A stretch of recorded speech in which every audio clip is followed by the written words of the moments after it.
Have you ever wondered why certain molecules are more stable than others? Let's dive into the world of resonance and hyperconjugation to find out. Resonance is an intriguing principle within the domain of chemistry.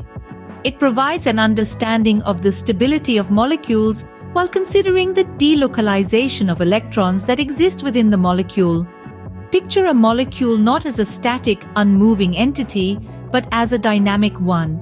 It's a world where electrons are perpetually in motion, changing their positions and altering the molecular landscape.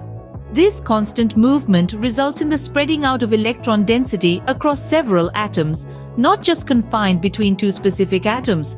The name for this intriguing phenomenon, it's called resonance. Now let's delve deeper. The benzene ring serves as a perfect example to elucidate resonance. It's a hexagonal structure composed of 6 carbon atoms. Unlike the common perception, in a benzene ring, the electrons are not confined between two designated carbon atoms. Instead, they are dispersed or delocalized over the entirety of the ring, creating an equilibrium of sorts. This dispersion or delocalization is the key factor that gives benzene its extra stability.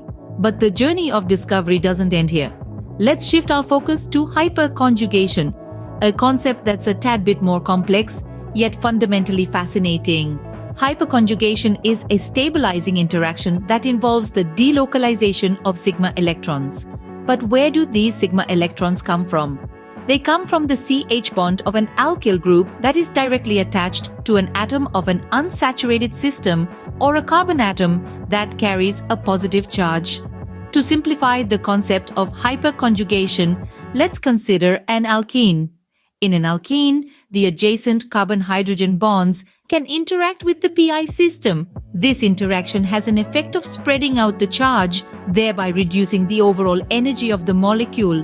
This dispersion or delocalization of charge aids in reducing the energy of the molecule, subsequently increasing its stability. So you see, both resonance and hyperconjugation essentially revolve around the concept of electron delocalization. The distribution of electron density over a larger area is a fundamental process that increases the stability of the molecule. Both these concepts serve as the foundation for understanding the stability of molecules in the vast and complex world of chemistry. So that's how resonance and hyperconjugation contribute to the stability of molecules. Now, let's move on to another intriguing concept, the fission of covalent bonds. But wait, did you know there are 2 types of fission? Yes, we have homolytic and heterolytic fission. But before we delve into that, let's have a quick recap of what a covalent bond is. A covalent bond is a type of chemical bond where 2 atoms share a pair of electrons. This sharing helps the atoms achieve stability. Now, when this bond breaks, it can do so in 2 ways, homolytic or heterolytic.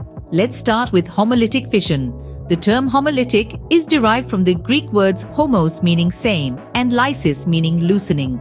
In homolytic fission, the covalent bond breaks evenly. Each atom takes away 1 electron from the shared pair, resulting in the formation of 2 free radicals. For instance, when a chlorine molecule breaks homolytically, it forms 2 chlorine radicals. On the other hand, we have heterolytic fission. The term heterolytic comes from heteros meaning different and lysis. In this type of fission, the bond breaks unevenly. 1 atom takes both electrons from the shared pair, leaving the other atom electron deficient. This results in the formation of a positive ion or cation and a negative ion or anion. A classic example is the breaking of a hydrochloric acid molecule into a hydrogen ion and a chloride ion. So the key difference between homolytic and heterolytic fission lies in how the electrons in the covalent bond are distributed when the bond breaks. Homolytic fission leads to the formation of free radicals, while heterolytic fission results in ions. That's how covalent bonds split, either homolytically or heterolytically, leading to different outcomes. Ever heard of free radicals, carbocations, and carbanions? Let's explore these fascinating species in the world of chemistry. First up, free radicals. These are molecules or atoms that have an unpaired electron. Now, electrons are social creatures. They prefer to be in pairs, so an unpaired electron makes a free radical highly reactive. How do they form? They're born out of a process called homolytic fission, where a covalent bond breaks evenly and each atom walks away with one electron. These guys are speed lovers. They participate in rapid chain reactions and play a pivotal role in combustion, polymerization, and even in our body's immune response. Next, let's meet carbocations. These are positively charged carbon atoms. The positive charge arises when a carbon atom loses an electron. You see, carbocations are formed through heterolytic fission, where a covalent bond breaks unevenly and one atom hogs both electrons. But life isn't easy for a carbocation. It's electron deficient, making it highly unstable and very eager to react. This reactivity makes carbocations key intermediates in many organic reactions, such as alkene addition reactions. Lastly, we have Carbanions. They are essentially the polar opposites of carbocations. A carbanion is a carbon atom with a negative charge, which happens when a carbon atom gains an extra electron.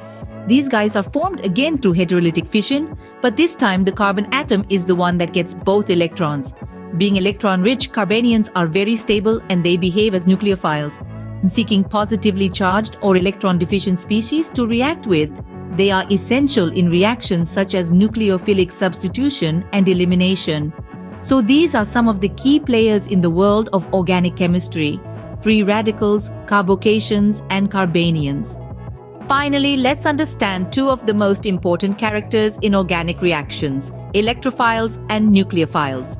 In the world of organic reactions, electrophiles and nucleophiles are the lead actors. Let's start with electrophiles. The term electrophile literally means electron lover. These are species that are electron deficient and hence they have a strong tendency to attract or accept electrons. On the other hand, nucleophiles or nucleus lovers are species that are electron-rich. They have an affinity for positive centers or nuclei because they have excess electrons to donate. Now, how do these characters interact in the drama of organic reactions? Let's dive in. In an organic reaction, electrophiles and nucleophiles play significant roles. They interact with each other, forming new bonds and breaking old ones. This interaction can lead to various types of organic reactions. The first type is the addition reaction. This is where an electrophile and a nucleophile come together to form a single product. The electrophile, being electron deficient, accepts electrons from the nucleophile, which has electrons to spare. Next up, we have substitution reactions. In these reactions, a part of a molecule gets substituted by a nucleophile or an electrophile. The substituent can either be a nucleophile replacing an electrophile or vice versa. Lastly, we have elimination reactions. These are the exact opposite of addition reactions. Here, a single molecule splits into two or more products. This usually happens when a molecule has both electrophilic and nucleophilic centers, leading to internal clashes and eventually a breakup. So, in essence, electrophiles and nucleophiles are the stars of the organic reactions show.